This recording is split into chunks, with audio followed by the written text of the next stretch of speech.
नमस्कार CSK news में आप सभी दोस्तों का एक बार फिर से बहुत बहुत स्वागत है। दोस्तों इस वक्त की बड़ी खबर निकल के आ रही है। दोस्तों फिलहाल अमेरिका और चाइना में भिड़ंत होती दिख रही है। जी आपको बता दें, ट्रंप की राह पर बढ़े बाइडेन। अमेरिका ने दक्षिणी चीन सागर में वॉरशिप तैनात किया है। ताइवान की मदद के लिए बाइडेन ने किया बड़ा ऐलान। तो ताइवान के खिलाफ युद्धाभ्यास की तैयारी कर दिया है चीन, यानी एक तरीके से बाइडेन भी ट्रंप की राह पर है, टकराहट बढ़ेगी।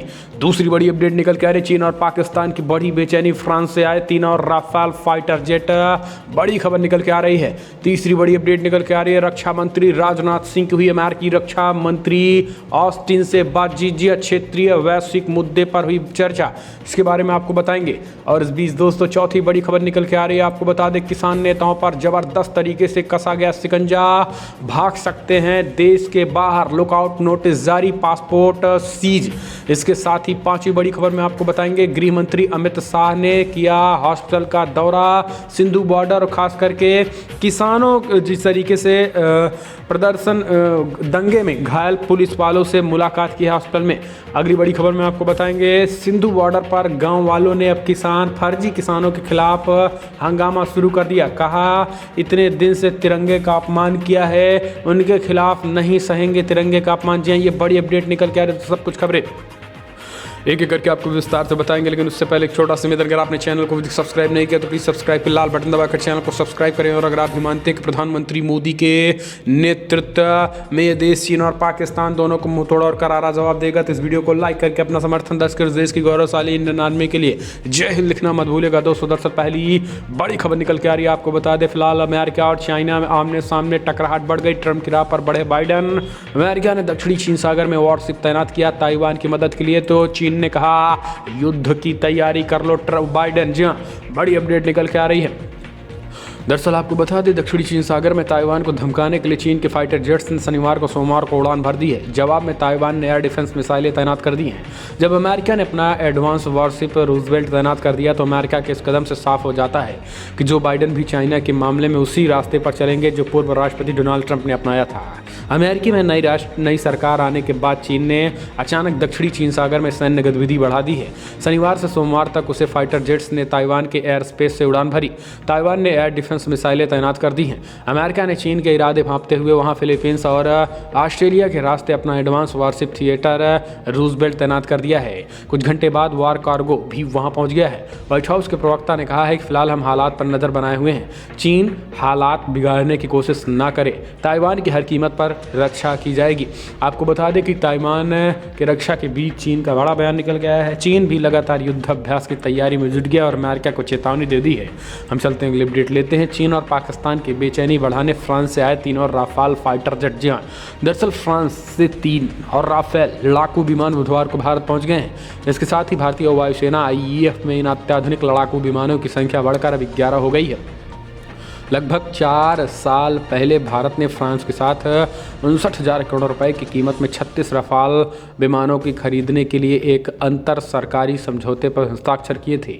3 राफेल लड़ाकू विमान की दूसरी खेप 3 नवंबर को भारत पहुंची थी। लड़ाकू विमानों की पहली खेप, जिनमें 5 विमान शामिल थे, गत जुलाई आसमान में ईंधन भरे थे। हम चलते हैं अगले अपडेट लेते हैं। आपको बता दें, रक्षा मंत्री राजनाथ सिंह ने नए अमेरिकी रक्षा मंत्री ऑस्टिन से क्षेत्रीय मुद्दों पर की बात। जी हाँ, रक्षा मंत्री राजनाथ सिंह ने बुधवार को अमेरिका के नए रक्षा मंत्री लॉयड ऑस्टिन से बातचीत के दौरान क्षेत्रीय और वैश्विक मुद्दों पर, विशेष रूप से हिंद प्रशांत घटनाक्रम को लेकर चर्चा की है। पिछले सप्ताह जो बाइडेन के अमेरिका के राष्ट्रपति के रूप में शपथ लेने के बाद दोनों देशों को सरकार के बीच ये पहली उच्चस्तरीय बातचीत है। रक्षा मंत्रालय ने कहा है कि अमेरिका के नवयुक्त रक्षा मंत्री ऑस्टिन की ओर से राजनाथ सिंह को फ़ोन कॉल आया है। दोनों नेताओं ने बातचीत के दौरान बहुमुखी रक्षा सहयोग और दोनों देशों के बीच राजनीतिक साझेदारी को मजबूत करने का अपना संकल्प दोहराया है। आधिकारिक सूत्रों के अनुसार दोनों रक्षा मंत्रियों को बातचीत में विस्तृत भू राजनीतिक घटनाक्रम और हिंद प्रशांत क्षेत्र में भारत तथा अमेरिका के हितों के संदर्भ में चीन को लेकर भी चर्चा हुई है। हम चलते हैं अगले अपडेट लेते हैं दोस्तों। झूठ फैलाता है एंकर जी राजदीप सरदेसाई के खिलाफ लोगों का फूटा गुस्सा, गिरफ्तारी के लोगों ने लगाए नारे। जी ट्विटर पर भी ट्रेंड हुआ। संबित पात्रा ने जमकर निकाली भड़ास। बीजेपी के राष्ट्रीय प्रवक्ता संबित पात्रा ने राजदीप सरदेसाई का नाम लिए बगैर उन पर जमकर हमला बोला है। संबित पात्रा ने आज तक के एक डिबेट के दौरान ही अंजना ओम कश्यप के सामने ही राजदीप सरदेसाई की खटिया खड़ी कर दी है।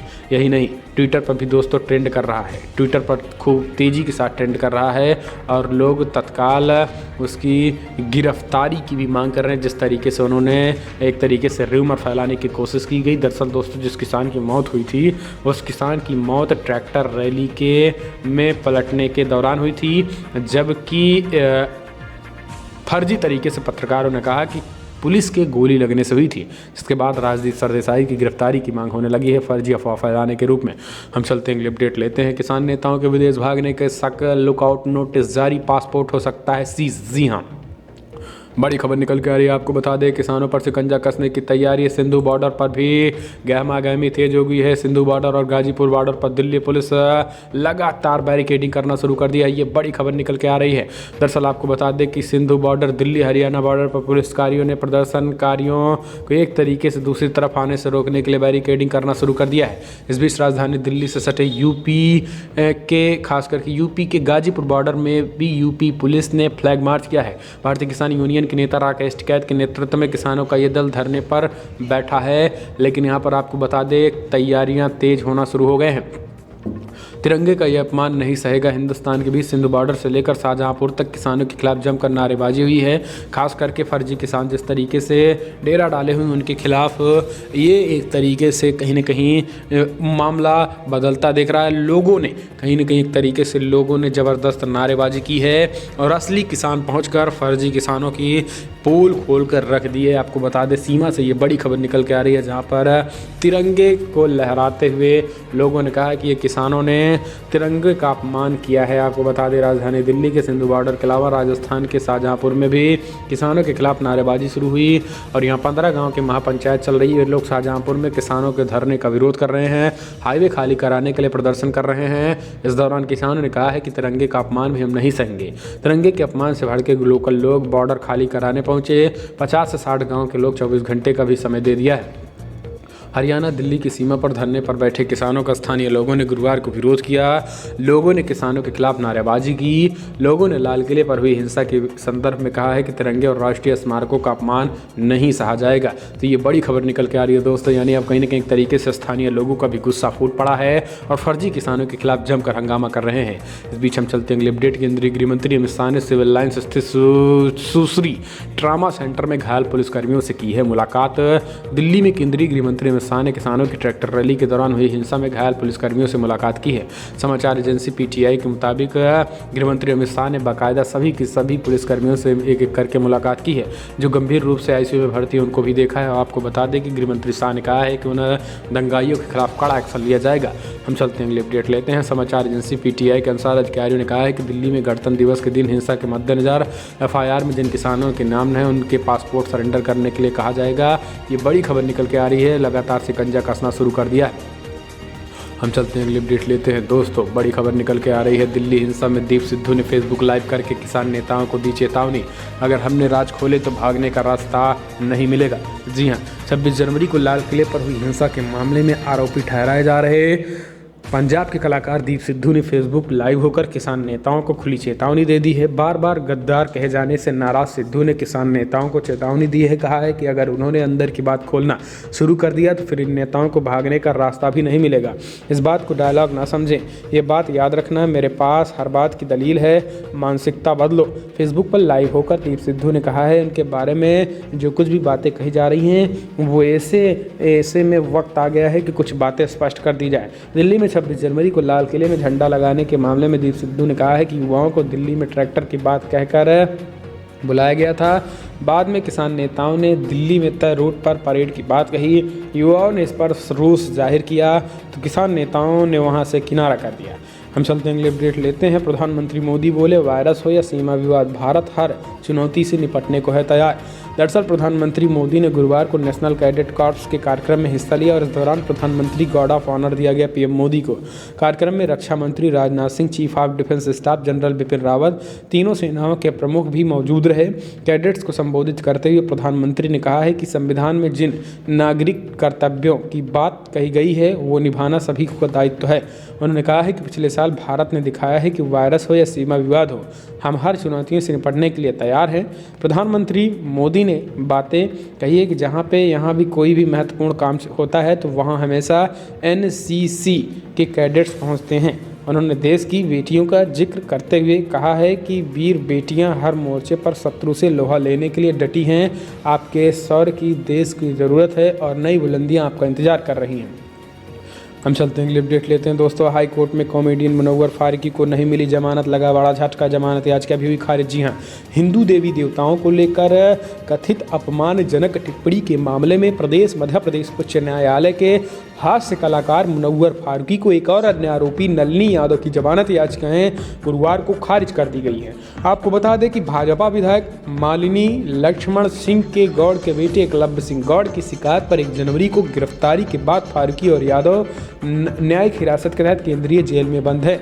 हम चलते हैं अगली अपडेट लेते हैं। सिंधु बॉर्डर पर किसानों के खिलाफ गाँव वालों का फूटा गुस्सा, राजमार्ग खाली कराने की मांग कर दी है। दिल्ली में गणतंत्र दिवस के दिन निकाली गई किसानों के ट्रैक्टर रैली के दौरान काफ़ी हिंसा हुई है। कई स्थानों पर किसानों ने बैरिकेडिंग तोड़ दिए हैं और पुलिस के साथ झड़प भी की गई है। अब इसका असर किसान आंदोलन पर पड़ता हुआ दिखाई दे रहा है।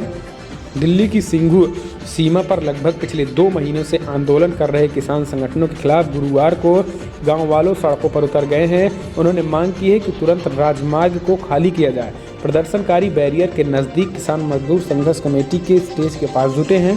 भारी संख्या में दिल्ली पुलिस भी मौके पर पहुंची है, जो बैरिकेडिंग कर रहे हैं और प्रदर्शनकारियों को सड़क की दूसरी तरफ आने से रोक रहे हैं। प्रदर्शनकारी पुलिस द्वारा की जा रही बैरिकेडिंग का विरोध किया है। हम चलते हैं अगली अपडेट लेते हैं दोस्तों। बड़ी खबर निकल के आ रही है। आपको बता दें 20 दिन पहले लाल किले पर खालिस्तानी झंडा फहराने का था इनपुट। अधिकारियों ने की है बैठक। जिस तरीके से हुआ ये कारनामा, पूरी तरीके से किसान नेता हैं जिम्मेवार। इसको देखते हुए बैरिकेडिंग करने पहुंची दिल्ली पुलिस के बीच राकेश टिकैत को नोटिस दिया गया है। जी हाँ, आपको बता दें कि राकेश टिकैत को नोटिस दे दिया गया है। दरअसल आपको बता दें दोस्तों, जिस तरीके से ये हिंसा हुई है उसको देखते हुए दिल्ली में ट्रैक्टर परेड के दौरान व्हाट्सएप पर नोटिस मांगा गया। राकेश टिकैत ने पुलिस से व्हाट्सएप पर नोटिस मांगा। इस बीच राकेश टिकैत के टेंट के बाहर नोटिस चस्पा कर दिया गया। राकेश टिकैत ने पुलिस से व्हाट्सएप पर नोटिस मांगा। वहीं गाजियाबाद पुलिस प्रशासन ने यूपी गेट पर फोर्स बढ़ा दी है। अलग अलग टुकड़ियों की जिम्मेदारी अलग अलग अधिकारियों को सौंप दी गई है। भाकियों की पंचायत घर पर पुलिस वीडियो के जरिए गतिविधि पर नज़र बनाए हुए है। अमित शाह घायल पुलिस वाले से भी मुलाकात की है। हम चलते हैं अगली अपडेट लेते हैं दोस्तों। बड़ी खबर निकल के आ रही है, जहां पर आपको बता दें पंजाब के तारन का है लाल किले पर केसरिया झंडा फहराने वाला शख्स परिवार के सदस्य हुए गायब। दिल्ली में गणतंत्र दिवस पर किसानों की ओर से निकाली गई ट्रैक्टर रैली के दौरान भड़की हिंसा के दौरान लाल किले पर झंडा लगाने वाले युवक के बारे में पुलिस को पुख्ता जानकारी हाथ लगी है। इस शख्स का नाम जुगराज सिंह है और वो पंजाब के तरन गांव का रहने वाला है। परिवार और गांव के लोगों ने टीवी और सोशल मीडिया पर चल रहे वीडियो से उसकी पहचान कर ली है। इस खबर को देखने के बाद जुगराज सिंह के पिता बलदेव सिंह, मां भगवती कौर अपनी तीनों बेटियों को लेकर फरार हो गए हैं। हम चलते हैं अगली अपडेट लेते हैं दोस्तों। बड़ी खबर निकल के आ रही है। आपको बता दें टेस्ला के लिए कोरोना काल मुनाफे वाला साल। 2020 में कमाए $721 मिलियन। दुनिया की जानी मानी इलेक्ट्रिक निर्माता कंपनी टेस्ला ने बुधवार को अपने पहले वार्षिक लाभ की सूचना दी है, लेकिन एलन मस्क की इलेक्ट्रिक कार कंपनी द्वारा चौथी तिमाही में कम आय के बाद शेयरों में गिरावट आई है। कोरोना वायरस ने टेस्ला के उत्पादन और डिलीवरी को प्रभावित किया। बावजूद इसके कंपनी ने 2020 में $721 मिलियन का मुनाफा दर्ज किया है, जहां टेस्ला ने साल 2019 में $882 मिलियन के नुकसान की सूचना दी थी। वहीं टेस्ला राजस्व 28% बढ़कर 2020 में 31 मिलियन हो गया है। टेस्ला ने कहा है कि 2020 कंपनी के लिए एक महत्वपूर्ण वर्ष था, लेकिन 2021 और ज़्यादा महत्वपूर्ण होगा। कंपनी अपने चीन के कारखाने में उत्पादन बढ़ाएगी, साथ ही जर्मनी और टेक्सास राज्य में निर्मित होने वाले नए संयंत्रों में पहले उत्पादन का लक्ष्य रखा गया है।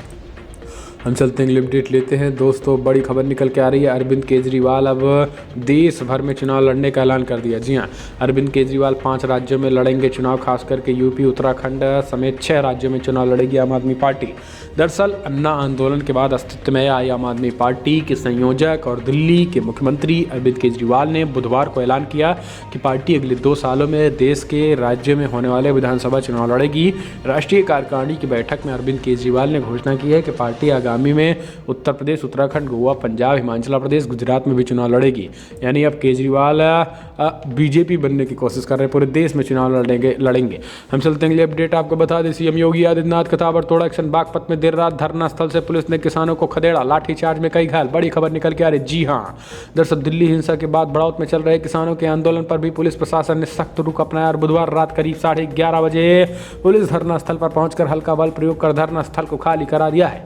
पुलिस फोर्सेज ने लाठियां फटकार कर किसानों को दौड़ाया है। इससे पहले बुधवार दोपहर दुर्गेश बड़ौत के कक्ष में एडीएम अमित कुमार समेत बड़े पैमाने पर लोग से बात हुई थी, लेकिन न मानने के बाद ये रवैया अपनाया गया है। खास करके यूपी की योगी सरकार द्वारा कड़ा एक्शन शुरू हो गया है। जो सड़क घेर बैठे हैं फर्जी किसान, जी आपको बता दें कि सड़कों को घेरने वाले फर्जी किसानों के खिलाफ अब कड़ी कार्रवाई की जाएगी। ये अंदेशा आपको बता दें दोस्तों, गृह मंत्री अमित शाह भी दिखा चुके हैं और सभी को निर्देश भी दे चुके हैं। यूपी में भी लगातार ये बात प्रभावी होनी शुरू हो चुकी है।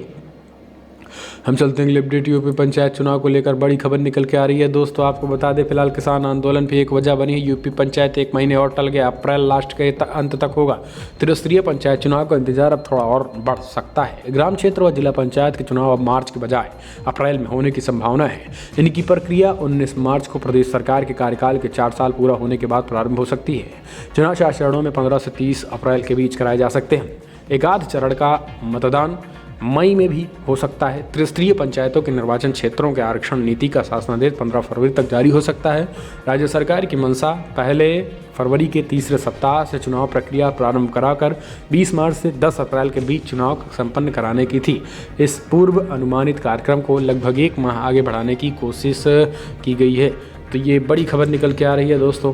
हम चलते हैं अगली अपडेट लेते हैं। आपको बता दें फिलहाल बिग ब्रेकिंग जो इस वक्त की बड़ी खबर निकल के आ रही है दोस्तों। आपको बता दें बजट सत्र, राष्ट्रपति के अभिभाषण का होगा कल से बजट सत्र शुरू हो चुका है। जी हाँ, आपको बता दें कि फिलहाल कल से बजट सत्र शुरू हो चुका है और इसको देखते हुए इस बार बजट सत्र अनोखा वाला। सबसे बड़ी बात ये है दोस्तों, इस बार के बजट सत्र में कहीं न कहीं रक्षा क्षेत्र में बड़े पैमाने पे भारी भरकम